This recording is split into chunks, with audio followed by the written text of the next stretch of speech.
Real talk for a second. If you have got an RRSP or you know you should, but a little voice in the back of your head keeps whispering that it is some kind of trap, that the government is just going to tax it all back when you retire, or that your money's locked up and gone if you ever need it, I want you to know something.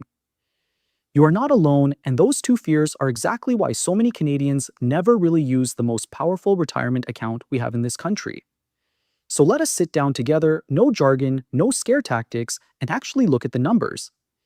Because honestly, once you see them, both of those fears mostly fall apart, and I think you are going to feel a whole lot better about future you. First, let us just remember what an RRSP actually does, because it is kind of amazing and people forget. When you put money into an RRSP, you get to deduct it from your income, which means you get a chunk of it back at tax time. Think about that for a second.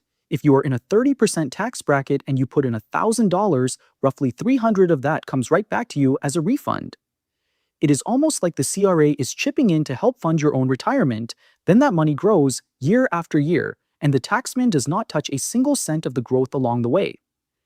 A deduction today, tax-free growth for decades, and you only settle up later, usually when you're in a lower bracket. That is a seriously good deal, and here is a pro move most people miss. When that refund lands in your account, do not blow it. Put it right back into your RRSP or your TFSA.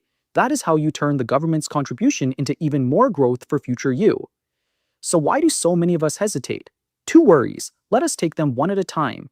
So the first worry is this: if I put my money in there and then I need it, I'm stuck, or I get destroyed on taxes. Okay, here's the honest truth.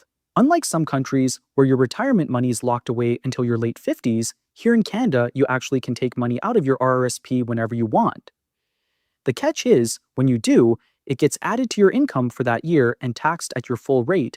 The bank holds back a chunk of it right away, and, this is the big one, you lose that contribution room forever. You do not get it back. So if you yank out $10,000, you might see the government hold back a third of it up front, and that room you spent years carefully building is just gone. So no, you should not be dipping into your RRSP to fund a vacation. But here's where it gets good, and this part is so Canadian and so underused. If you're buying your first home, the home buyer's plan lets you borrow up to $60,000 out of your own RRSP completely tax-free and pay yourself back over 15 years. There is a similar one, the lifelong learning plan, if you head back to school. So your RRSP is not a jail cell. It is flexible in exactly the moments that matter most: a first home, an education, and if you just leave the rest alone until retirement, none of that early withdrawal stuff ever touches you. So worry number one, honestly, mostly handled. Now the second one is the big scary one, and it is the worry I hear the most. When I retire and start pulling this money out, or when they force me to, the taxes are going to be brutal. Let us actually run it, because the fear and the math are two very different things. Quick note first. At the end of the year you turn 71, your RRSP turns into something called a RRIF, and you have to start taking a minimum amount out each year. Fine. So let us say in retirement you are pulling $40,000 a year out of that RRIF, and that is your income. Here in Canada, you do not get taxed on all of it. The basic personal amount lets you earn around $15,000 completely tax-free right off the top. The rest gets taxed in the lowest brackets, and when you add it all up, federally and with your province, you're looking at an effective rate somewhere in the low teens. Not 40%, not a bomb.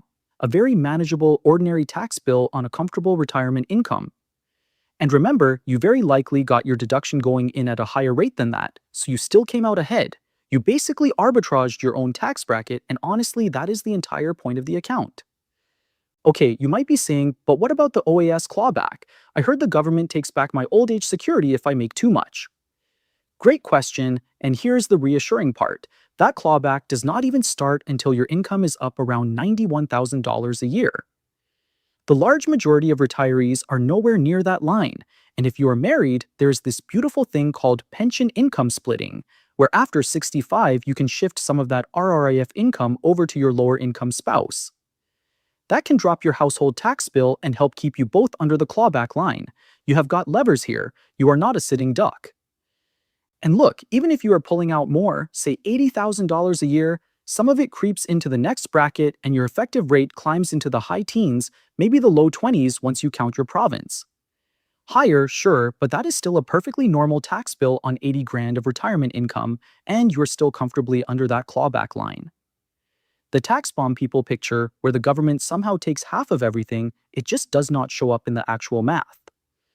Now, real quick, because I know somebody out there is thinking it, should I even bother with an RRSP or should I just use my TFSA? Here is the simple rule, and it is honestly not complicated. The RRSP gives you the deduction now and taxes you later. The TFSA is the mirror image, no deduction now, but every dollar comes out completely tax-free later, and it never affects your OAS. So if you are earning good money today and you expect to be in a lower bracket in retirement, the RRSP usually wins because you are deducting at a high rate and withdrawing at a low one. If you are earlier in your career or in a lower bracket right now, the TFSA often makes more sense, and honestly, using both is the dream. Do not let anyone bully you into thinking it has to be one or the other. Quick example to make it real. Say you are a high earner right now in a 40+% bracket. Every dollar you put in the RRSP saves you more than 40 cents today, and if you pull it out in retirement at say 15 or 20%, you get to pocket that whole difference. That gap is real money, and it is exactly why the RRSP is so powerful for higher earners. And here is one more thing that should take a load off your shoulders. Your RRSP does not have to do all the heavy lifting by itself.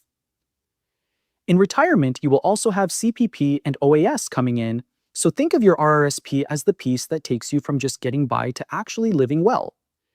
So what do you do with all of this? Honestly, it is simpler than the internet makes it sound. If your employer offers to match your RRSP contributions, take every single dollar of that match because that is free money and future you will be so grateful you did.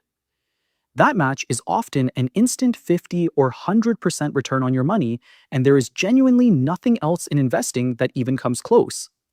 Contribute what you comfortably can, grab your deduction, use the homebuyer's plan if a first place is somewhere in your future, and then leave the rest alone to quietly grow.